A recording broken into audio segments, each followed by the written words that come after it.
Baik, kita lihat buku amalan awal Zulhijjah hingga hari tasyrik. Kita akan kaji buku ini secara singkat. Yang jelas awal Zulhijjah punya keutamaan sehingga kita perlu mengetahui keutamaan tersebut serta amal-amal yang ada di dalamnya. Sekali lagi, bagi yang ingin memiliki buku ini gratis, ada di reseller ataupun agen, tinggal mengganti ongkir. Lihat di ruwaifi.store. Ada reseller dan agen kami di tiap kota. Terus bisa juga download atau unduh buku ini di website rumaiso.com untuk dapatkan PDF-nya secara gratis. Nanti cari saya dengan kata kunci amalan awal Zulhijjah. Baik, silahkan dari ini buka di halaman pertama. Ya. Awal Zulhijjah adalah hari istimewa. Kita lihat keistimewaan awal Zulhijjah. Monggo. Di antara dalil yang menunjukkan keutamaan awal Zulhijjah adalah hari-hari tersebut termasuk dalam ayat walayalin ashar, dan demi malam yang 10. Walayalin ashar, dan demi malam yang 10. Namun juga dapat diartikan di sini demi hari yang 10. Coba kita lihat tafsir dari walayalin ashar surat Al-Fajr ayat kedua. Dalam ayat ini digunakan kalimat sumpah. Ini menunjukkan keutamaan sesuatu yang disebutkan dalam sumpah, sebagaimana disebutkan oleh Syekh As-Sa'di rahimahullah dalam kitab tafsirnya. Nah, ini kalimat sumpah ya. Walayalin ashar, demi yang 10, malam yang 10. Kalau digunakan kalimat sumpah menunjukkan keutamaan sesuatu yang disebutkan dalam sumpah. Jadi keutamaan malam yang ke-10 atau hari yang ke-10 tadi. Nah, sekarang sebagaimana disebut dalam Zadul Masir. Sebagaimana disebut dalam Zadul Masir, karya Imam Ibnul Jauzi, yang dimaksud 10 malam atau 10 hari di sini terdapat 4 tafsiran menurut para ulama. Nah, ada kita lihat 4 tafsiran mengenai walayalin asyar tadi. Coba lihat yang pertama. 10 hari pertama bulan Zulhijjah. Lihat 10 hari pertama bulan Zulhijjah. Terus yang kedua, 10 hari terakhir bulan Ramadan. 10 hari terakhir bulan Ramadan. Yang ketiga, 10 hari pertama bulan Ramadan. 10 hari pertama bulan Ramadan. Yang keempat, 10 hari pertama bulan Muharram. 10 hari pertama bulan Muharram. Jadi 10 hari pertama bulan Zulhijjah masuk dalam tafsiran ini dari berbagai versi pendapat yang ada. Ya, terus malam atau lail. Malam atau lail kadang juga digunakan untuk menyebut hari atau yaum, sehingga ayat tersebut bisa dimaknakan 10 hari Zulhijjah. Ya, sehingga tadi lail bisa dimaknakan yaum, yaitu hari. Sehingga kita bisa katakan maknanya adalah 10 hari Zulhijjah. Terus Ibnu Rajab Al-Hambali. Ibnu Rajab Al-Hambali mengatakan bahwa tafsiran yang menyebut 10 hari Zulhijjah itulah yang lebih tepat. Pendapat ini dipilih oleh mayoritas pakar tafsir dari para salaf dan selain mereka. Juga menjadi pendapat Ibnu Abbas radhiyallahu anhuma. Ibnu Abbas radhiyallahu anhuma juga berpendapat, dan juga salaf yang lainnya ya, 10 walayalin asyar tadi itu 10 hari Zulhijjah, 10 hari pertama Zulhijjah. Nah, inilah dikatakan yang lebih tepat. Nah, keutamaannya lagi kita lihat dalam hadis. Keutamaan awal Zulhijjah juga disebutkan dalam hadis dari Ibnu Abbas radhiyallahu anhuma. Rasulullah sallallahu alaihi wasallam bersabda, "Mal 'amalu fi ayyamil ashri afdalu minal 'amali fi hadhihi." Qalu walal jihadu, qal walal jihadu illa rajulun kharaja yukhatiru bi nafsihi wa malihi falam yarji bi syai'in. Tidak ada amalan yang lebih mulia dari amalan yang dilakukan pada 10 hari pertama Zulhijjah. Para sahabat berkata, tidak pula bisa ditandingi dengan jihad, walaupun dengan jihad, kecuali jika seseorang keluar berjihad, lalu sesuatu membahayakan diri dan hartanya, lantas ia kembali dalam keadaan tidak membawa apapun. Jawab beliau, iya, tidak ada amalan yang lebih mulia dari amalan dilaksanakan pada 10 hari pertama Zulhijjah. Jadi ini menunjukkan keutamaan 10 hari pertama Zulhijjah. Terus tidak pula bisa ditandingkan dengan jihad, kata para sahabat. Para sahabat bertanya. Nah, kemudian Nabi SAW jawab, walaupun dengan jihad, jihad pun bisa kalah, kecuali jika seorang keluar berjihad terus membahayakan diri dan hartanya, lantas ia kembali dalam keadaan tidak membawa apapun. Nah, terus Ibnu Rajab Al-Hambali berkata, hadis ini menunjukkan bahwa amalan di 10 hari pertama Dzulhijjah di sisi Allah lebih disukai dibanding hari-hari lainnya tanpa ada pengecualian. Jika dikatakan Allah itu cinta, maka menunjukkan hari-hari tersebut dinilai mulia di sisinya. Iya, disebut di sini hadis ini kata Ibnu Rajab menunjukkan keutamaan amalan di 10 hari pertama Dzulhijjah di sisi Allah lebih disukai dibanding hari-hari lainnya tanpa ada pengecualian. Jika dikatakan Allah itu cinta, maka menunjukkan hari-hari tersebut dinilai mulia di sisi Allah. Terus beliau rahimahullah menambahkan pula, amalan pada 10 hari pertama Dzulhijjah dinilai afdal dan dicintai oleh Allah dibanding hari-hari lainnya dalam setahun. Bahkan amalan yang mafdul kurang afdal jika dilakukan di 10 hari pertama Dzulhijjah dinilai lebih baik dari hari-hari lainnya, walau di hari lainnya dilakukan amalan yang lebih afdal. Ya, di sini disebut amalan pada 10 hari pertama Dzulhijjah dinilai afdal dan dicintai oleh Allah dibanding hari-hari lainnya dalam setahun. Bahkan kalau ada amalan kurang afdal dilakukan di 10 hari pertama Dzulhijjah, maka dinilai lebih baik. Nah, terus Ibnu Rajab sampai mengatakan pula, amalan yang sebenarnya kurang afdal jika dilakukan di waktu utama, maka ia bisa menandingi amalan afdal yang dilakukan di hari lainnya. Bahkan amalan yang kurang afdal bisa bertambah dan berlipat ganjarannya. Jadi ada amalan afdal, ada amalan kurang afdal. Namun kalau ada amalan kurang afdal dilakukan di awal Dzulhijjah, ya, dilakukan di waktu yang baik, maka amalan kurang afdal itu akan lebih utama daripada amalan yang afdal yang dilakukan di waktu lainnya.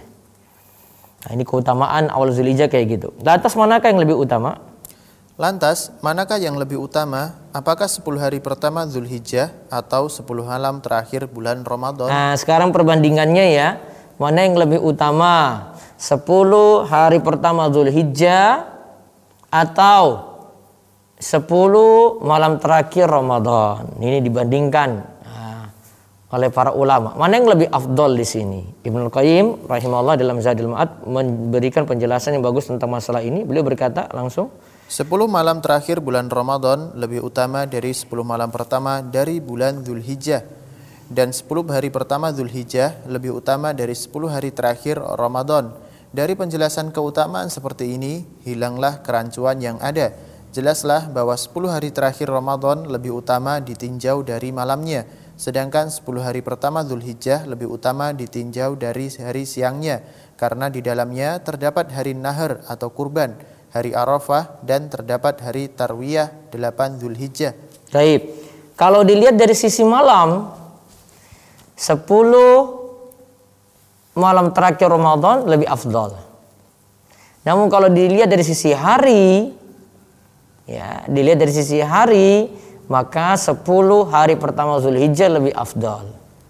Saya ulang ya, kalau dilihat dari sisi malam, 10 malam terakhir Ramadan lebih afdal. Namun kalau dilihat dari sisi hari, 10 hari pertama Dzulhijjah itu lebih afdal.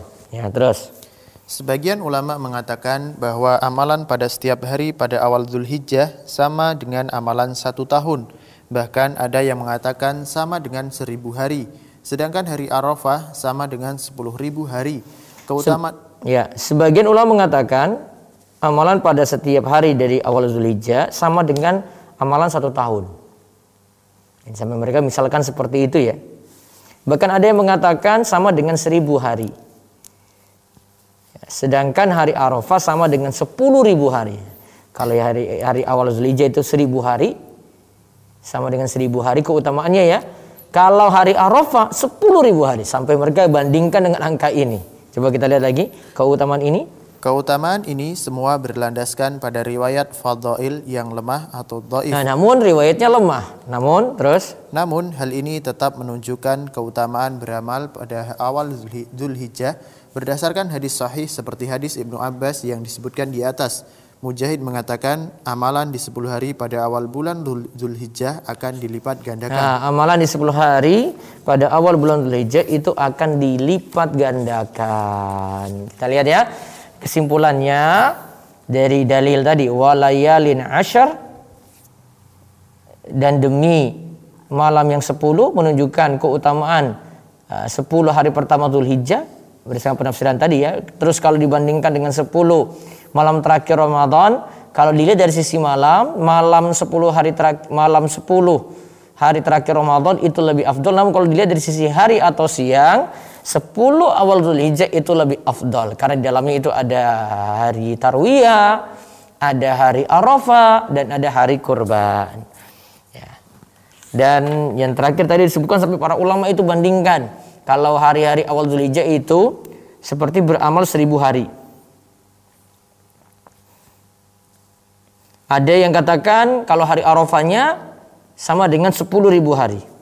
Walaupun angka ini tidak didasarkan pada dalil yang kuat. Yang jelas titik kesamaannya apa? Para ulama menganggap awal Dzulhijjah itu punya keutamaan pahala dilipat gandakan.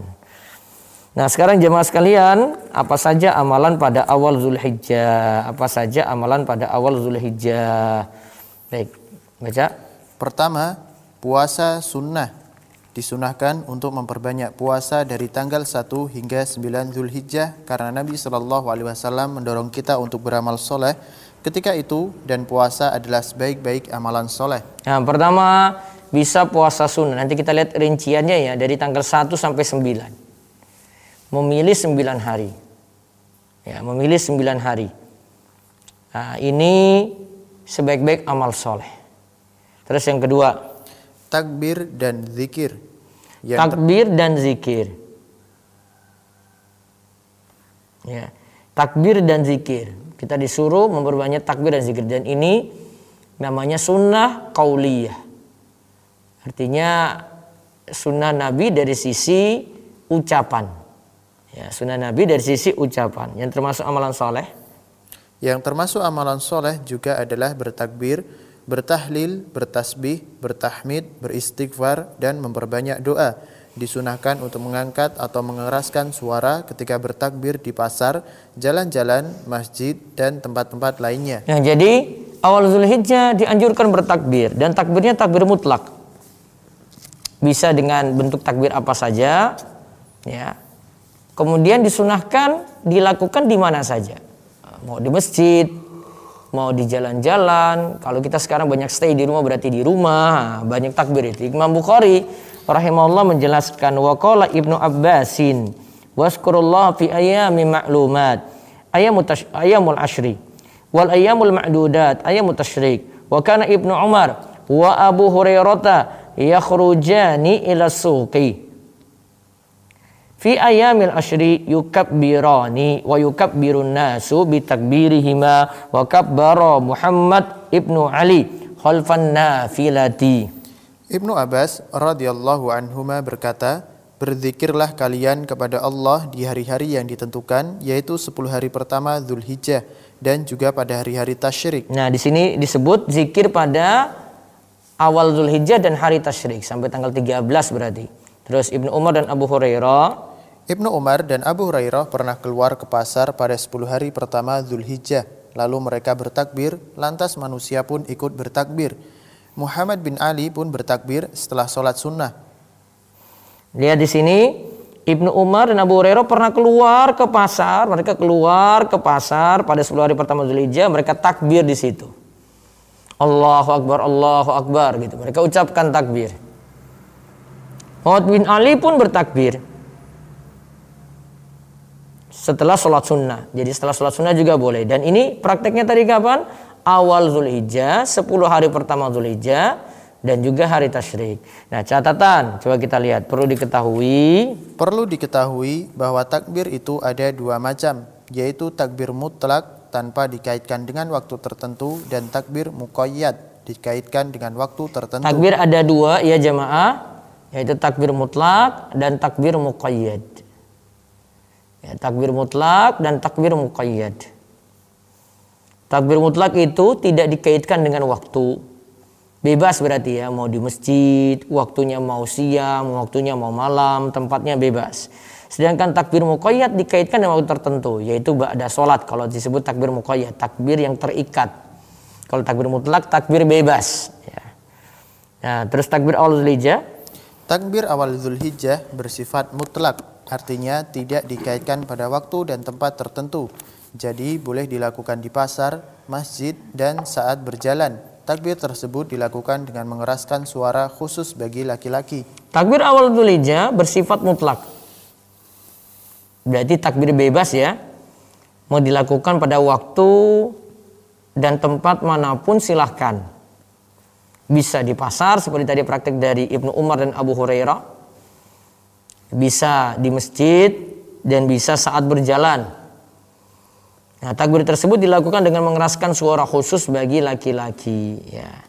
Terus sedangkan ada juga takbir yang sifatnya muqayyad, artinya dikaitkan dengan waktu tertentu, yaitu dilakukan setelah sholat wajib berjamaah. Nah, ada juga takbir yang sifatnya muqayyad, dikaitkan dengan waktu tertentu, yaitu dilakukan setelah sholat wajib berjamaah. Ingat ya, setelah sholat wajib berjamaah. Jadi ada sholat langsung takbir. Kapan itu? Lihat keterangan di bawahnya, takbir muqayyad. Takbir muqayyad bagi orang yang tidak berhaji dilakukan mulai dari sholat subuh pada hari Arafah atau 9 Zulhijjah hingga waktu asar pada hari tasyrik yang terakhir.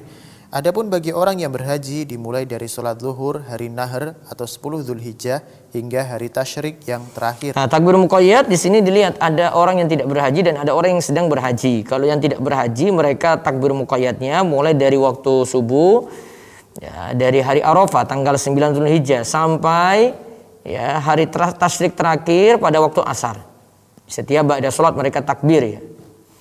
Sedangkan untuk orang yang berhaji dimulai dari sholat zuhur pada 10 Zulhijjah pada Idul Adha atau hari Nahar hingga hari tasyrik yang terakhir. Perbedaannya di situ.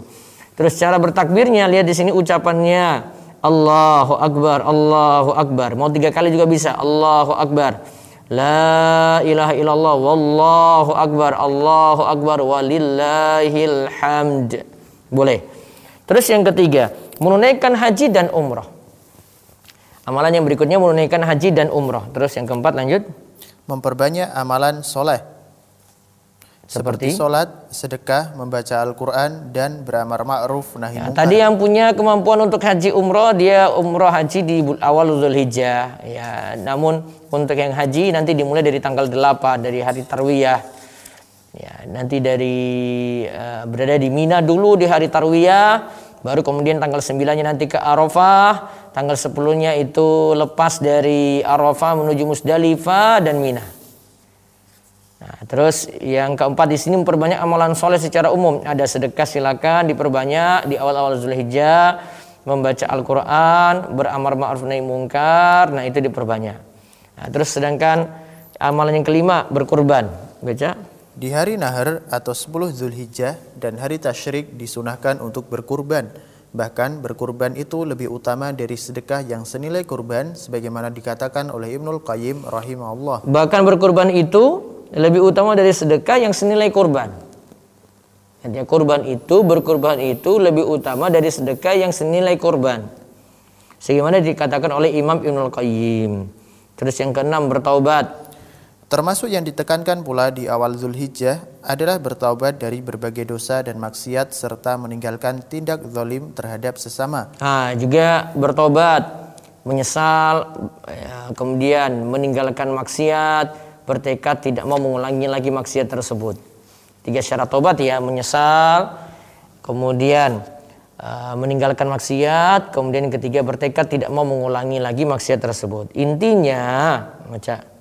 Intinya, keutamaan 10 hari awal Zulhijjah berlaku untuk amalan apa saja, tidak terbatas pada amalan tertentu, sehingga amalan tersebut bisa sholat, sedekah, membaca Al-Quran, dan amalan soleh lainnya. Iya, 10 awal Zulhijjah tadi amalannya tidak terbatas pada amalan tertentu, bisa perbanyak sholat, sedekah, bisa juga baca Al-Quran, mungkin mau target hatam Al-Quran 10 hari, ya, dan amalan soleh lainnya. Nah, sekarang kita masuk puasa awal Zulhijjah. Kita masuk puasa awal Zulhijjah. Nanti di dalamnya juga nanti ada puasa Arafah. Nanti kita bahas puasa Arafah secara khusus. Sekarang puasa awal Zulhijjah. Monggo. Dalil keutamaan puasa awal Zulhijjah sebagaimana diceritakan dari Hunaidah bin Khalid Dari istrinya, beberapa istri Nabi Shallallahu Alaihi Wasallam mengatakan, ya, karena Rasulullah Shallallahu Alaihi Wasallam yasumu tis'adzil hijjati wa yaum asyura wa salasata ayyamin min kulli syahrin awalasnaini minasyahri wal khamis. Rasulullah Shallallahu Alaihi Wasallam biasa berpuasa pada 9 hari awal Dzulhijjah, pada hari Asyura yaitu 10 Muharram, berpuasa 3 hari setiap bulannya, awal bulan di hari Senin dan Kamis. Ya, Rasulullah Shallallahu Alaihi Wasallam biasa berpuasa pada 9 hari awal Dzulhijjah. Nah, pada 9 hari awal Dzulhijjah ya. Bisa berpuasa pada 9 hari. Kalau disebut 9 hari, berarti dari tanggal 1 sampai tanggal 9. Nah, pada hari Asyura 10 Muharram terus berpuasa 3 hari setiap bulan, dan juga awal bulan di hari Senin dan Kamis. Nah, terus di antara sahabat yang mempraktikkan puasa selama 9 hari awal Dzulhijjah adalah Ibnu Umar. Ulama lain seperti Al-Hasan Al-Basri, Ibnu Sirin, dan Qatadah juga menyebutkan keutamaan berpuasa pada hari-hari tersebut untuk berpuasa. Inilah yang menjadi pendapat mayoritas ulama. Nah, di antara sahabat yang mempraktikkan puasa selama 9 hari awal Dzulhijjah, 9 hari berarti ya, kalau mau gitu ya, itu adalah Ibnu Umar. Ulama lainnya lagi setelah itu ada di masa tabi'in, ada Hasan Al-Basri, ada Ibnu Sirin, dan Qatadah. Ini juga menyebutkan keutamaan berpuasa pada hari-hari tersebut untuk berpuasa. Tapi yang kalau mempraktekannya itu Ibnu Umar. Nah, terus bagaimana dengan riwayat yang menyebutkan Nabi SAW tidak melakukan puasa Dzulhijjah? Riwayatnya dari Aisyah. Coba lihat. Ma ra'aitu Rasulullah sallallahu alaihi wasallam sha'iman fil asyri qattun. Aku tidak pernah melihat Rasulullah sallallahu alaihi wasallam berpuasa pada 10 hari bulan Dzulhijjah sama sekali. Nah, dia bilang, atau dia katakan, ya, kata Aisyah di sini, aku tidak pernah melihat Rasulullah SAW itu puasa 10 hari Dzulhijjah sama sekali. Coba kita lihat apa maksud perkataan Aisyah ini. Untuk memahami hal ini, lihat perkataan Imam Ahmad bin Hanbal rahimahullah berikut. Nah, lihat perkataan Imam Ahmad bin Hanbal rahimahullah berikut. Imam Ahmad bin Hanbal menjelaskan bahwa ada riwayat yang menyebutkan hal yang berbeda dengan riwayat Aisyah di atas. Lantas beliau menyebutkan riwayat Hafsah yang mengatakan bahwa Nabi Shallallahu Alaihi Wasallam tidak pernah meninggalkan puasa pada 9 hari awal Dzulhijjah. Sebagian ulama menjelaskan bahwa jika ada pertentangan antara perkataan Aisyah yang menyatakan bahwa Nabi Shallallahu Alaihi Wasallam tidak pernah berpuasa 9 hari Dzulhijjah, dan perkataan Hafsah yang menyatakan bahwa beliau malah tidak pernah meninggalkan puasa 9 hari Dzulhijjah, maka yang dimenangkan adalah perkataan yang menetapkan adanya puasa 9 hari Dzulhijjah. Jadi kalau ada perkataan yang menolak dan ada yang menetapkan, dipilih yang menetapkan. Berarti memilih yang menetapkan adanya puasa 9 Dzulhijjah. Terus dalam penjelasan lainnya, Imam Ahmad menjelaskan bahwa maksud riwayat Aisyah adalah Nabi Shallallahu Alaihi Wasallam tidak berpuasa penuh selama 10 hari Dzulhijjah. Sedangkan maksud riwayat Hafsah adalah Nabi Shallallahu Alaihi Wasallam berpuasa di mayoritas hari yang ada. Jadi hendaklah berpuasa di sebagian hari dan berbuka di sebagian hari lainnya. Ya, Nabi SAW tidak berpuasa penuh selama 10 hari tadi. Itu bisa salah satu maksudnya. Sedangkan maksud Hafsah adalah Nabi SAW berpuasa di mayoritas hari yang ada. Jadi tidak mesti juga 9 hari full. Ya, berarti pilihannya bisa 9 hari full. Jadi tanggal 1 sampai tanggal 9. Pilihan kedua tidak 9 hari full, memilih bebas. Yang penting jangan lupakan puasa Arafah. Dan yang paling utama yang ketiga itu puasa hari Arafah tanggal 9-nya, tanggal 9 Dzulhijjah. Terus maka kesimpulannya di halaman 16, cara melakukan puasa awal Dzulhijjah bisa dibaca. Boleh melakukan dari tanggal 1 sampai 9 Dzulhijjah, lebih utama lagi puasa Arafah pada 9 Dzulhijjah. Jadi mau puasa 9 hari silakan. Ya, dibolehkan di situ. Terus yang kedua, boleh melakukan dengan memilih hari yang diinginkan, yang penting jangan tinggalkan puasa Arafah. Boleh melakukan dengan memilih hari yang diinginkan. Yang penting jangan tinggalkan puasa Arafah. Nanti kita lihat lagi puasa Arafah. Setelah itu baru nanti kita buka tanya jawab ya, Q&A ya. Terus niat puasa Arafah. Niat puasa Arafah cukup dalam hati karena maksud niat adalah keinginan untuk melakukan amalan. Nah, sekarang kita lihat seputar hari Arafah. Ya, walaupun nanti mendekati hari Arafah nanti saya bahas sendiri tentang keutamaannya ya, dan sampai amalan-amalannya di hari Arafah. Ya. Ini kita masih bahas buku ini lagi. Tapi kita lihat sekilas tentang apa sih keutamaan awal Dzulhijjah, yang di dalamnya itu ada hari Arafah. Hari Arafah sendiri itu keutamaannya apa? Kita lihat di halaman 17. Keutamaan hari Arafah pertama. Hari Arafah adalah hari disempurnakannya agama dan nikmat. Dalam Sahihain, Bukhari, Muslim, Umar bin Al-Khattab radhiyallahu anhu berkata bahwa ada seorang Yahudi berkata kepada Umar. Nah, ada orang Yahudi berkata pada Umar, karena hari Arafah itu hari disempurnakannya agama dan nikmat. Ada ayat dalam kitab kalian, coba baca. Ada ayat dalam kitab kalian yang kalian membacanya, dan seandainya ayat tersebut turun di tengah-tengah orang Yahudi, tentu kami akan menjadikannya sebagai hari perayaan atau hari Id. Ayat apakah itu? Tanya Umar. Ia berkata, ayat yang artinya al-yauma akmaltu lakum dinakum wa atmamtu alaikum ni'mati wa raditu lakumul Islam madina. Artinya, pada hari ini telah kusempurnakan untuk kamu agamamu, dan telah kucukupkan kepadamu nikmatku, dan telah kuridhoi Islam itu jadi agama bagimu. Terus Umar berkata, coba kita lihat perkataan Umar. Kami telah mengetahui hal itu, yaitu hari dan tempat di mana ayat tersebut diturunkan pada Nabi Shallallahu Alaihi Wasallam. Beliau berdiri di Arafah pada hari Jumat. Ya, beliau berdiri di Arafah pada hari Jumat. Terus At-Tirmizi mengeluarkan dari Ibnu Abbas misal itu. Di dalamnya disebutkan bahwa ayat tersebut turun pada hari Id, yaitu hari Jumat dan hari Arafah. Nah, ayat al-yauma akmaltu lakum dinakum turun pada hari Id dan hari Arafah. Nah, sekarang yaitu hari Id yang masukkan adalah hari Jumat dan hari Arafah. Ya, sekarang kita lihat keutamaan yang kedua. Tadi keutamaan pertama ayat al-yauma akmaltu lakum dinakum yang menunjukkan kesempurnaan Islam turun pada hari Arafah, yaitu 9 Dzulhijjah. Terus yang kedua sekarang. Hari Arafah adalah hari Id atau perayaan kaum muslimin. Hari Arafah hari Id, perayaan kaum muslimin. Apa maksudnya? Lihat. Sebagaimana kata Umar bin Al-Khattab dan Ibnu Abbas, karena Ibnu Abbas berkata, surah Al-Maidah ayat 3 tadi turun pada 2 hari Id, hari Jumat dan hari Arafah. Surat Al-Maidah ayat 3 tadi ya, al-yauma akmaltu lakum dinakum, itu turun pada hari Jumat dan hari Arafah. Umar juga berkata, keduanya yaitu hari Jumat dan hari Arafah, alhamdulillah hari raya bagi kami. Akan tetapi hari Arafah adalah hari Id bagi orang yang sedang wukuf di Arafah saja. Hari besarnya bagi orang yang wukuf di Arafah yaitu pada hari Arafah tanggal 9 itu, karena mereka di situ melaksanakan sholat, bermunajat semakin dekat pada Allah, doa-doa mereka terkabul ya di padang Arafah tadi. Terus sedangkan bagi yang tidak wukuf dianjurkan untuk berpuasa menurut jumhur atau mayoritas ulama.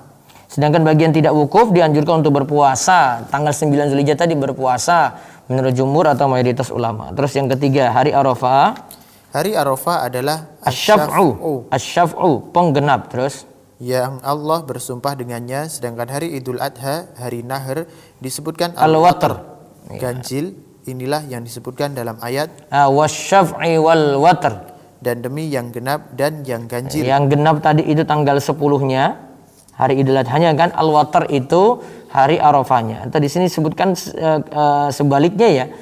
Kalau Asy-Syaf'u itu penggenapnya itu hari Arafah, kemudian Al-Watr itu yang ganjilnya itu adalah Idul Adha ya. Walaupun nanti coba lihat perkataan di dalamnya, di bawahnya demikian kata Ibnu Rajab Al-Hambali. Namun Ibnul Jauzi dalam Zadul Masir menukilkan pendapat sebaliknya. Ya, pendapat sebaliknya, yang dimaksud Al-Watr tadi hari Arafah, Asy-Syaf'u itu hari Nahar yaitu Idul Adha. Jadi ada pendapat yang katakan Asy-Syaf'u genap itu hari Idul Adha, Al-Watr itu ganjil itu hari Arafah. Mungkin kalau nyambungnya itu di sini. Tapi ada yang berpendapat sebaliknya. Demikian pendapat Ibnu Abbas, Ikrimah dan Ad-Dhahhak. Terus masih keutamaan hari Arafah lagi yang keempat. Hari Arafah. Hari Arafah adalah hari yang paling utama. Demikian pendapat sebagian ulama. Ada pula yang berpendapat bahwa hari yang paling utama adalah hari Nahr atau Idul Adha. Hari Arafah adalah hari yang paling utama.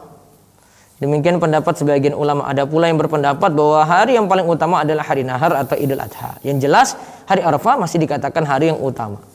Terus yang kelima, diriwayatkan dari Anas bin Malik, ia berkata, hari Arafah lebih utama dari 10.000 hari.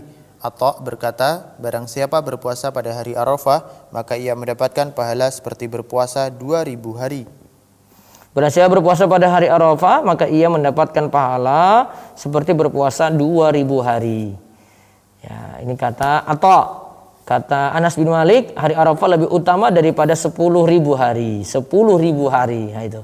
Sama seperti yang kita jelaskan sebelumnya juga ya, ada perkataan ulama seperti itu. Yang jelas angka ini menurut penjelasan sebelumnya tadi cuma menyebutkan angka saja, tapi dalil tegasnya tidak ada. Tapi sudah menunjukkan maksud keutamaan hari Arafah itu ada. Terus yang keenam. Hari Arafah menurut sekelompok ulama salaf disebut hari Haji Akbar. Yang berpendapat seperti ini adalah Umar dan ulama lainnya, sedangkan ulama lain menyelisihi hal itu. Mereka mengatakan bahwa hari Haji Akbar adalah hari Nahr atau Idul Adha. Ya, hari Arafah menurut sekelompok ulama salaf disebut hari Haji Akbar. Ya, yang berpendapat seperti ini adalah Umar dan ulama lainnya, sedangkan ulama lain menyelisihi hal itu. Mereka mengatakan bahwa hari Haji Akbar adalah hari Nahr atau Idul Adha. Terus yang ketujuh. Puasa pada hari Arafah akan mengampuni dosa 2 tahun. Dari Abu Qatadah, Nabi SAW bersabda, Siyamu yaumi Arafata ahtasibu 'ala Allahi ayyukaffira as-sanata allati qablahu wa sanata allati ba'dahu.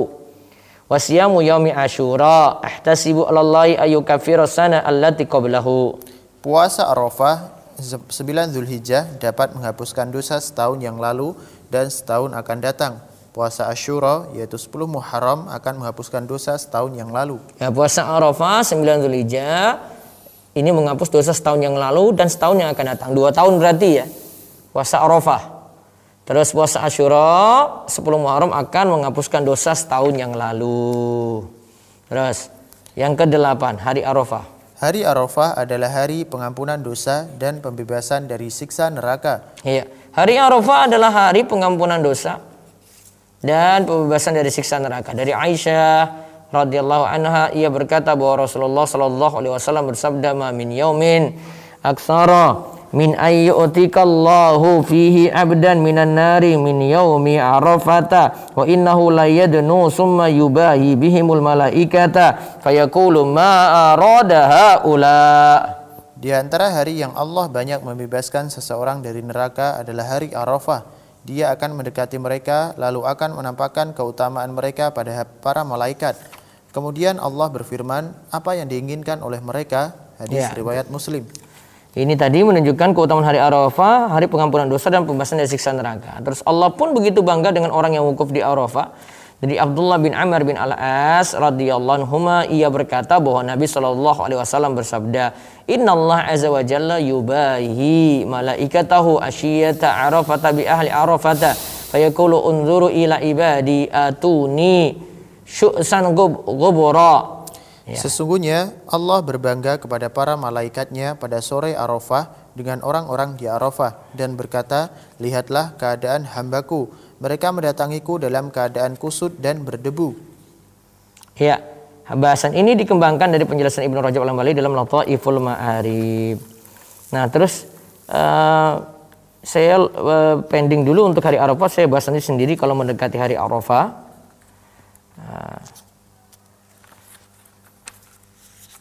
Coba kita lihat ringkasan amal langsung ya, ringkasan amal dari awal Zulhijjah ini ada di halaman 67. Ada di halaman 67. Di bagian akhir ya dari buku ini ya. Disebutkan di sini 1 sampai 9 Zulhijjah. Pertama, puasa sunnah awal Zulhijjah. Ada 2 pilihan tadi ya, boleh puasa full 9 hari. Yang kedua, boleh puasa milih hari yang ada tapi prioritaskan tanggal 9 Zulhijjah. Yang kedua, memperbanyak takbir mutlak. Memperbanyak takbir mutlak, tidak dibatasi waktu dan tempat, boleh saat di pasar, saat di jalan, di kendaraan, di rumah seperti kita stay saat ini. Diperintahkan untuk terus bertakbir seperti layaknya takbiran hari raya. Terus yang ketiga, memperbanyak amalan soleh seperti sedekah. Memperbanyak amalan soleh seperti sedekah. Yang keempat, nah ini nanti yang saya jelaskan di buku ini tentang kurban. Hari Ahad nanti kita bahas ya, hari Ahad pagi jamnya sama. Dilarang memotong rambut dan kuku bagi yang berniat berkurban. Berarti khusus untuk sahibul kurban, tidak bagi anggota keluarga, walaupun nanti kurbannya diatasnamakan keluarga. Tidak berlaku juga untuk panitia kurban ya, kecuali kalau panitia kurban ikut berkurban. Dimulai dari tanggal 1 tadi, dari awal Zulhijjah sampai hewan kurban disembelih. Kalau sudah dari awal dia berniat kurban, berarti di tanggal 1 Zulhijjah. Namun kalau dari tanggal 8 baru dia ada uang, baru niatan kurban, berarti dari tanggal 8 dia tidak boleh motong kuku, tidak boleh motong rambut. Dan ingat hari tanggal 1-nya itu hari Ahad, berarti malam Ahad itu sudah hari terakhir. Potong kuku, potong rambut itu sudah waspada nih ya. Terus 9 Zulhijjah, amalan 9 Zulhijjah. 1. Puasa Arafah. Puasa Arafah ya. 2. Memperbanyak doa di hari Arafah, karena sebaik-baik doa adalah doa pada hari Arafah. Apalagi kita saat pandemi kayak begini ya, kasus meningkat, kita butuh banyak berdoa, gunakan tuh hari Arafah. Terus yang ketiga, memperbanyak bacaan la ilaha illallah wahdahu la syarikalah lahul mulku wa lahul hamdu wa huwa ala kulli syai'in qadir. Terus yang keempat, memperbanyak takbir sejak ba'da subuh pada hari Arafah. 9 Zulhijjah berarti ya, hingga 13 Zulhijjah hari tasyrik terakhir, yaitu waktu asarnya. Takbir ini namanya muqayyad, berarti dibaca setiap habis sholat 5 waktu. Ya, memperbanyak takbir di situ. Ini namanya takbir muqayyad. Terus 10 Zulhijjah, pertama dianjurkan tidak makan sebelum sholat Idul Adha bagi yang kurban. Hal ini tidak berlaku bagi yang tidak punya kurban. Ini menurut sebagian ulama seperti itu ya. Terus yang kedua, sholat Idul Adha. Ini nanti tetap melihat keputusan kalau di masa PPKM darurat ini. Karena tanggal 20 itu Idul Adhanya diperkirakan. Dan itu masih masa darurat. PPKM darurat. Nanti tergantung kasus di masing-masing tempat. Nanti tunggu saja keputusan dari pemerintah maupun MUI ya. Nanti ada surat edaran untuk itu. Pastinya nanti biasanya dekat-dekat Idul Adha dulu. Nanti akan diumumkan lagi oleh pemerintah. Terus yang ketiga, menyembelih kurban. Nah ini menyembelih kurban juga nanti melihat keadaan tempat masing-masing. Ya ada yang mungkin dibolehkan untuk ini, tapi mungkin dibatasi dengan prokes, dengan jumlah orang tertentu gitu ya. Manut aja. Kemudian yang keempat, tidak boleh puasa pada Idul Adha, karena hari Idul Adha itu hari terlarang untuk puasa.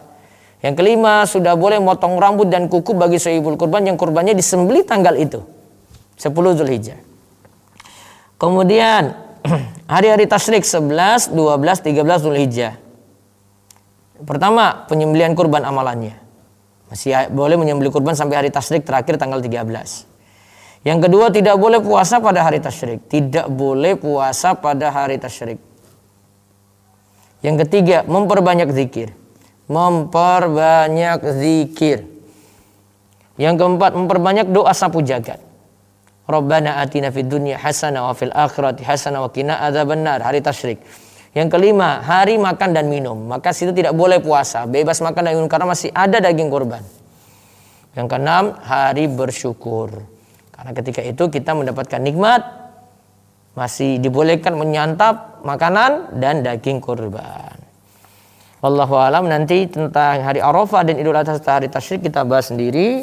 Sekali lagi pada hari Ahad kita bahas buku kurban ini ya. Bisa di-download di rumaiso.com, ada linknya, atau langsung saya dan kata kunci belajar kurban.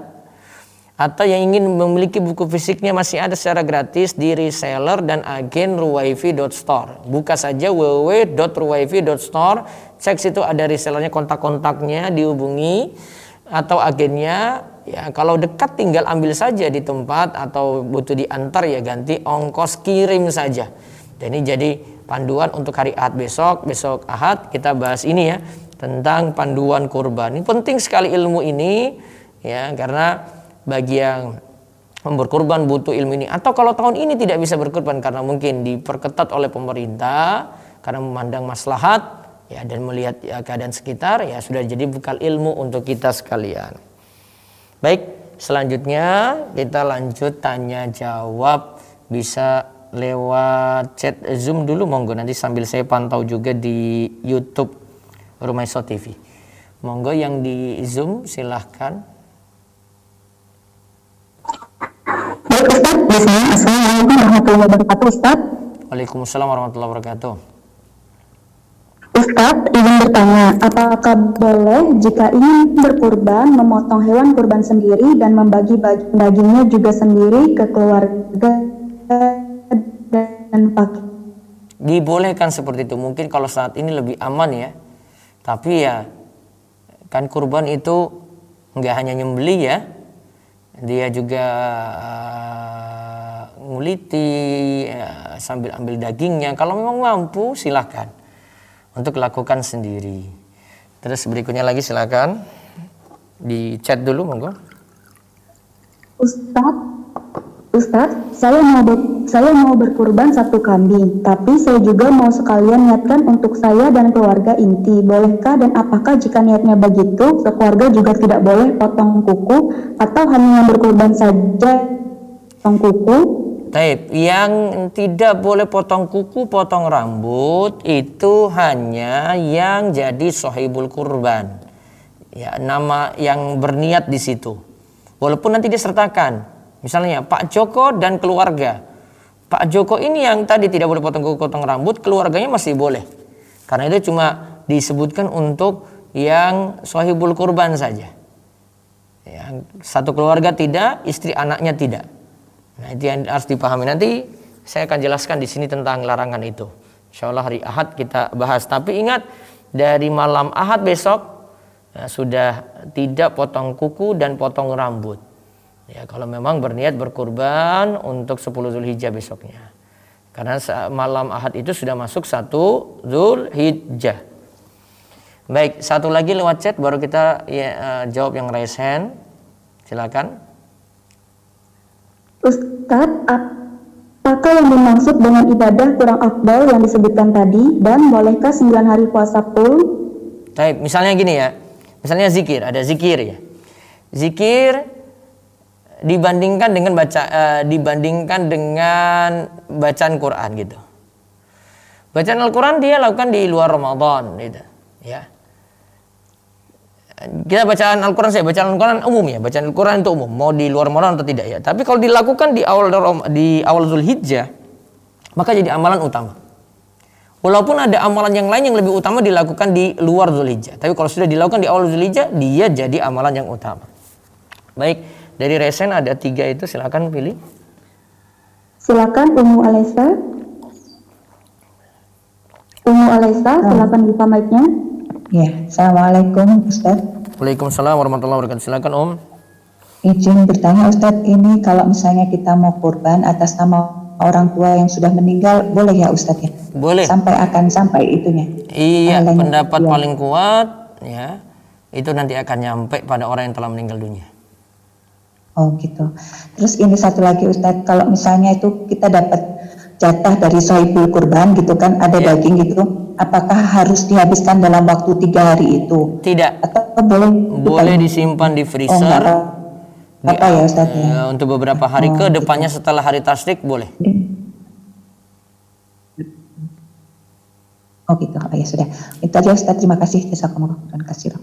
Assalamualaikum warahmatullahi wabarakatuh. Assalamualaikum warahmatullahi wabarakatuh. Baik, yang berikutnya lagi lewat resen. Silakan Bapak atau Ibu Aat. Assalamualaikum Ustaz.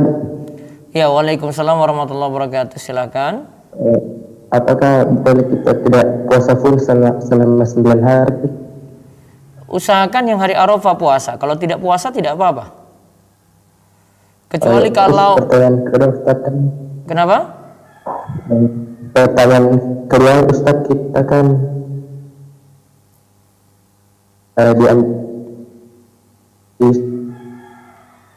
membaca salawat ketika mendengar kata dari Muhammad. Maaf, suaranya putus-putus ya Pak. Apakah kita juga membaca salawat ketika mendengar kata Rasulullah? Iya, tetap bersalawat atas Nabi juga. Atau ya, terus? Atau hanya kata Muhammad? Sama, tetap selawat. Oh ya. Makasih Ustaz. Iya. Baik, sebentar ditahan dulu yang di Zoom. Ini ada yang dari YouTube. Apakah sahibul kurban boleh mencabut gigi? Ya, mencabut gigi tidak ada larangan ya pada 1 sampai 10 Zulhijjah, boleh. Ustadz, yang afdol mengikuti Arafahnya di Arab Saudi atau di tanah air kita? Pakai tanggal 9 Zulhijjah sesuai dengan keputusan di tanah air ya, tidak pakai keputusan Arafah di Saudi. Itu ya pendapat yang paling kuat. Terus ini masih yang awal Zulhijjah dulu cari ini. Dari Febrianto. Bagaimana dengan bertakbir setelah selesai sholat fardu berjamaah mulai awal Zulhijjah, apa hukumnya? Kurang tepat. Boleh tapi sendiri-sendiri saja, tapi yang ditekankan nanti yang 9 Zulhijjah dari waktu subuh sampai hari tasyrik terakhir.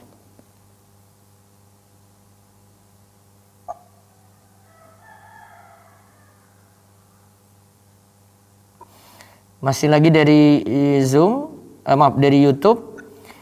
Izin tanya Ustadz, bila sudah terbiasa puasa Daud dan ingin puasa Arafah, lebih baik berhentinya kapan ya Ustadz? Mau masuk awal Zulhijjah berhentikan dulu, biar nanti niatan mau puasa full boleh, atau puasa hari Arafah saja. Mungkin lebih baik seperti itu. Baik, balik lagi ke Raisen di Zoom, silakan. Selanjutnya silakan Amah Meli. Assalamualaikum warahmatullahi wabarakatuh. Waalaikumsalam warahmatullahi wabarakatuh. Ustaz, nanya yang sama Ummu Aliyah tadi, kan katanya kan kalau mau kurban atas nama rahimahullah orang tua meninggal kan boleh. Iya. Nah, rambut kita boleh nggak? Potong kuku sama rambut tadi. Diniatkan atas nama siapa? Rahimahullah orang tua. Ya berarti tidak masalah karena sudah disedekahkan pada atas nama mereka, boleh. Artinya masih boleh potong kuku dan potong rambut. Nah, maaf yang tadi salah, yang berarti kalau yang cabut gigi tadi walaupun kita atas nama kita kurban, berarti itu boleh ya Ustadz ya kalau udah masuk 1 Zulhijjah? Atas nama, kalau kurbannya atas nama orang yang meninggal ya? Bukan, ini sananya nama saya sendiri gitu. Kalau nama sendiri berarti tidak boleh bagi ibu untuk potong kuku, potong rambut kalau sudah mau 1 Zulhijjah. Kalau yang cabut giginya dokter, itu tadi kan saya sudah jawab cabut gigi boleh karena tidak ada larangan di situ, Bu. Oh. Diperhatikan tadi, cabut gigi boleh. Saya tidak bilang katakan tidak boleh tadi. Iya. Ya, aja dulu. Terima kasih. Assalamualaikum warahmatullahi wabarakatuh. Ya, berikutnya lagi silakan. Silakan Ibu Aida Hanum. Assalamualaikum warahmatullahi wabarakatuh, Ustadz. Waalaikumsalam warahmatullahi wabarakatuh. Ustadz, apakah sahibul kurban itu harus laki-laki atau boleh perempuan, Ustadz, di dalam satu keluarga? Sahibul kurban, seandainya ada 2 kurban dalam satu keluarga boleh. Kalau satu kurban, Ustadz? Boleh juga. Nanti atas namakan satu keluarga saja, Bu. Semuanya dapat. Maksudnya yang disebutkan waktu kurban itu hanya nama suami aja atau cukup semua disebutkan, yang Ustadz? sahibul kurban dan keluarga. Enggak perlu sebut nama satu keluarga satu-satu, Bu. Repot itu. Kalau satu keluarga ada 10 gimana? Oh gitu, Ustaz. Iya. Iya, Ustaz. Jazakallah khairan, Ustaz. Makasih. Ya, wayakum. Baik, berikutnya lagi dari Resen masih di Zoom, silakan. Silakan Ibu Ani. Ibu Ani, silakan dibuka mic-nya. Assalamualaikum, Ustaz. Waalaikumsalam warahmatullahi wabarakatuh. Bolehkah sahibul kurban kalau di kampung itu kan dikasih jatah daging kurban hewan sembelihannya, boleh diterima atau enggak ya Ustaz? Bolehkah? Sahibul kurban dapat jatah kan, Bu? Iya. Boleh. Memang nanti boleh. Ada, bahkan dalam ayat itu disebutkan, nanti saya akan jelaskan ketika hari Ahad besok ya. Fakulu minha, makan dari hasil sembelihan kurban tadi. Perintahnya untuk sahibul kurban. Kalau dia disuruh makan ya berarti berhak dapat jatah. Nanti akan saya jelaskan di sini insya Allah.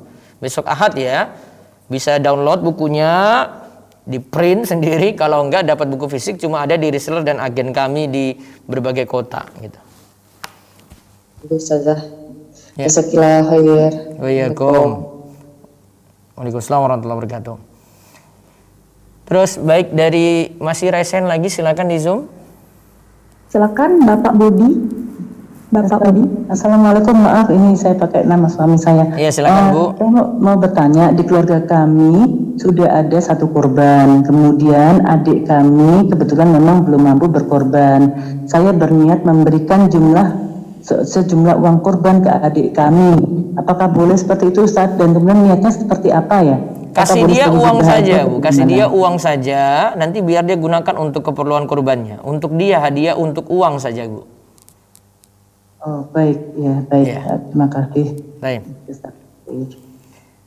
Baik, namun jamaah nanti bisa diperhatikan, nanti ada anjuran dari Kemenak itu. Nanti silakan baca aturannya atau di MUI ya. Untuk masa pandemi kayak gini, apalagi di daerah yang menerapkan PPKM darurat, satu rumah baiknya tidak lebih daripada satu kurban ya. Jadi kurbannya itu diminimalkan gitu loh. Jadi tidak, mungkin kebiasaan sebelumnya suami kurban, istri kurban lagi, baiknya cuma satu saja agar mengurangi ini kepadatan untuk berkurban ya. Ini nanti tunggu dalam waktu dekat tuh biasanya nanti sudah ada berita-berita muncul tentang ini ya. Tapi saya sudah baca keputusan Kemenak seperti itu atau dari MUI seperti itu. Baik, berikutnya lagi dari Resen, silakan. Silakan Ibu Tia. Assalamualaikum warahmatullahi wabarakatuh, Ustaz. Waalaikumsalam warahmatullahi wabarakatuh. Silakan Bu Tia. Ustaz mau tanya, kalau seandainya ibu kurban itu ingin meniatkan untuk keluarganya juga ya Ustaz ya. Nah, saya itu pernah dengar katanya kalau seandainya sahibul korban itu tidak tinggal satu rumah sama keluarganya gitu, tidak terniatkan untuk keluarga gitu ya Ustaz. Iya, karena sudah beda dapur. Gampangannya kayak gitu. Walaupun dalam keadaan kan perantau gitu ya Ustaz. Oh, kalau merantau beda lagi, dia tinggalnya di mana aslinya. Misalnya ada suami ibu gitu ya, merantau dia kerja tiap 3 bulan baru pulang gitu ya, dia anggap ya rumahnya itu. Beda itu. Oh, berarti kalau perantau beda ya Ustaz ya? Perantau beda, karena rumahnya yang mana gitu. Wallahu a'lam. Satu lagi Ustaz, kalau seandainya yang beli kurban itu anaknya gitu, sebaiknya apakah anaknya atau kita bisa alihkan ke orang tua gitu? Kalau anaknya pakai nama anaknya saja, nanti sekeluarga. Misalnya anaknya namanya Joko ya. Joko sekeluarga, berarti anak ini wakilkan untuk sekeluarga dapat pahala juga. Jazakallahu khairan Ustaz. Waalaikum. Baik, berikutnya lagi dari Resen. Silakan Ibu Cici. Ibu Cici. Assalamualaikum warahmatullahi wabarakatuh Ustaz. Ya, waalaikumsalam warahmatullahi wabarakatuh. Barakallahu fiik. Waalaikum. Ustaz, kalau misalnya kita niatkan puasa di 9 hari juga, tapi niat puasanya puasa qada, apakah masih mendapatkan kebaikan yang sama dengan yang melaksanakan puasa sunnah? Terus satu lagi, kalau yang ini Bu, nanti bisa, tapi kalau puasa Arafah jangan pakai qada, niatan puasa Arafah sendiri. Khusus itu untuk hari Arafah. Arafah saja, tapi kalau yang awalnya pakai niatan qada nggak apa-apa, karena nanti disesuaikan hari kan. Karena pas di hari utama untuk beramal soleh. Tapi kalau puasa Arafah, khususkan niatan puasa Arafah, jangan puasa qada. Nah, satu lagi Ustaz. Iya. Kebetulan tahun ini kan anak-anak 9 tahun dia kan lagi dari tahun kemarin kan dia nyalain udah diniatkan untuk kurban tahun ini. Walaupun misalkan kurang, anak yang nambahin. Itu yang berniat anak-anak atau kurban itu syaratnya harus balik Bu. Niatan kurban itu harus balik. Niatan kurban itu harus balik. Tapi kalau namanya yang dicantumkan anak-anak itu gimana Ustaz? Kurang tepat. Kurang tepat ya. Iya, nanti ada saya jelaskan di sini. Syarat kurban, yang berkurban harus balik gitu. Karena anak-anak kepengen namanya itu disebut, maksudnya namanya kebetulan kebiasaan di sini karena dia itu termotivasi dengan temannya yang tahun kemarin itu berkurban, namanya itu disebut, akhirnya dia aku mau nyelengin, aku mau kurban ya, gitu. atas nama jadi, bapak saja, soalnya nanti dia lakukan larangan-larangan juga, tidak boleh lakukan larangan seperti potong kuku, potong rambut gitu. Karena sudah memberi pengertian sih kalau untuk yang itu gitu maksudnya. Baiknya tidak, Bu. Ini keputusan dari ulama, Bu. Janji. Jazakallah khairan Ustaz. Soalnya makasih harus balik gitu ya. Baik. Iya. Makasih Ustaz. Oke. Baik, berikutnya lagi. Ummu Yasmin. Silakan aku. Siapa yang berikutnya ya? Bisa dua itu silakan. Silakan akun yang bernama PNHS. PNHS ya, silakan. Assalamualaikum warahmatullahi wabarakatuh Ustaz. Waalaikumsalam warahmatullahi wabarakatuh. Saya izin bertanya, maaf tadi saya kurang jelas terkait dengan penanggalan untuk penentuan 1 Zulhijjah. Tadi kan sempat dijelaskan kalau 1 Zulhijjah itu mulai dari Ahad. Nah, jadi malam Ahadnya sudah tidak bisa itu untuk sudah berlaku larangan seperti potong rambut, potong kuku seperti itu Ustadz. Nah, untuk Ahad itu sudah terhitung 1 Zulhijjah itu terhitungnya dari malam hari Sabtu malam atau malam Ahad atau hari Minggu atau Ahad di pagi hari baru 1 Zulhijjah atau bagaimana? Waktu maghrib malam Ahad itu sudah 1 Zulhijjah. Berarti di hari Sabtu kalau di Masehi ya Ustaz, Sabtu di malam hari itu sudah 1 Zulhijjah. Iya, maka kalau mau potong kuku, potong rambut sebelum maghrib berarti. Siap. Saya izin bertanya Ustaz, kan untuk seperti ini kan seringkali terjadi perbedaan penentuan tanggal. Bagaimana? Insya Allah besok tidak terjadi perbedaan. Siap, terima kasih Ustaz. Jazakallah. Berikutnya lagi silakan Ummu Yasmin. Assalamualaikum warahmatullahi wabarakatuh Ustaz. Ya, waalaikumsalam warahmatullahi wabarakatuh. Ustaz, boleh tidak ini kan kita kurban nih di hari kurban itu. Terus kita juga mau sekalian ada potong kambing untuk akikah, disekaliankan di tempat kurban itu, boleh tidak Ustaz? 1 kambing atau 2 kambing? Untuk kurban lain lagi, kemudian ada 1 kambing untuk akikah. Boleh, lebih baik seperti itu. Oh, baik. Baik Ustaz, jazakallah khair. Waalaikumsalam. Berikutnya lagi silakan Ummu Zahra. Assalamualaikum Ustaz. Waalaikumsalam warahmatullahi wabarakatuh. Silakan. Assalamualaikum Ustaz.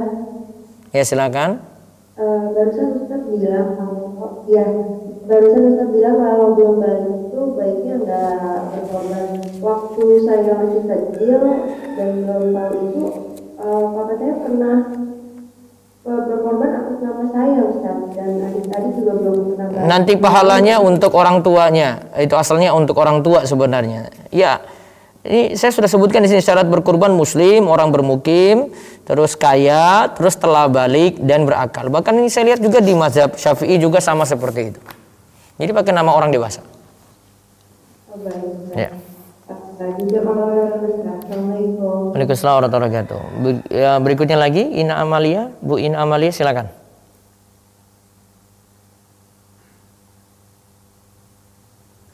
Assalamualaikum Ustaz. Ya, waalaikumsalam warahmatullahi wabarakatuh. Ya Ustaz, mau bertanya, ini tadi kan sudah dibahas yang mau berkurban itu yang balik. Kebetulan saya ini berniat berkurban. Anak saya udah balik, usianya udah 16 tahun lah. Tapi atas nama anak saya gitu, suami saya ingin atas nama anak saya. Uangnya punya siapa, Bu? Uangnya punya siapa? Uangnya ya dari suami yang berniat gitu. Berarti atas nama suami saja, nanti sekeluarga. Atas nama suami sekeluarga, ya. Kan biasanya kalau kebiasaan di sini kebiasaannya bisa diubah, Bu. Kebiasaannya bisa diubah karena kebiasaan bukan syariat. Yang jadi syariat baru jadi syariat. Iya. Baik. Ya, terima kasih Ustaz, itu saja. Ya. Jazakallah khair. Waalaikumsalam. Assalamualaikum. Baik, di sini ada pertanyaan lagi seputar awal Zulhijjah ya. Saya jawab dulu. Nanti yang kurban sekali lagi saya bahas Ahad besok di Ahad pagi jam segini juga. Silakan download buku ini di rumaiso.com ada, atau miliki buku ini di reseller atau agen ruwaifi.store yang terdekat. Nanti bisa lihat di website ruwaifi.store. Ya, ada. Ya, buku ini masih ada. Silakan kalau Anda beruntung bisa dapatkan buku ini secara gratis. Dari ini ada pertanyaan seputar Arafah. Jika mau berpuasa Arafah tapi belum mengganti puasa Ramadan, ya, puasa Ramadan tahun lalu, sebaiknya bagaimana yang duluan? Nggak apa-apa, puasa Arafah dulu, ya, puasa Arafah dulu, ya, tidak puasa kodok. Kodoknya nanti masih bisa ditunda. Kalau seperti tadi ada pertanyaan, kodok mau lakukan di awal Dzulhijjah nggak apa-apa. Tapi kalau pas puasa Arafah dulu. Baik, terakhir dari Bu Wiwi, silakan. Dari Resen. Ya, bismillah. Assalamualaikum warahmatullahi wabarakatuh. Iya, waalaikumsalam warahmatullahi wabarakatuh. Silakan. Iya, Ustaz mau tanya, kalau misalkan saya mau korban atas nama ibu saya yang setelah wafat, begitu, apakah saya juga dapat pahalanya, Ustaz, ya? Atau kalau saya dan keluarga, termasuk ibu juga mendapat gitu, Ustaz? Kalau dapat pahala, cuma pahala berbuat baik pada orang tua yang telah meninggal dunia. Tapi kalau dari sisi kurbannya berarti utuh ke yang sudah meninggal. Kalau mau, kalau dulu itu orang tua pernah satu rumah atau satu rumah dengan ibu, maka atasnamakan orang yang hidup saja.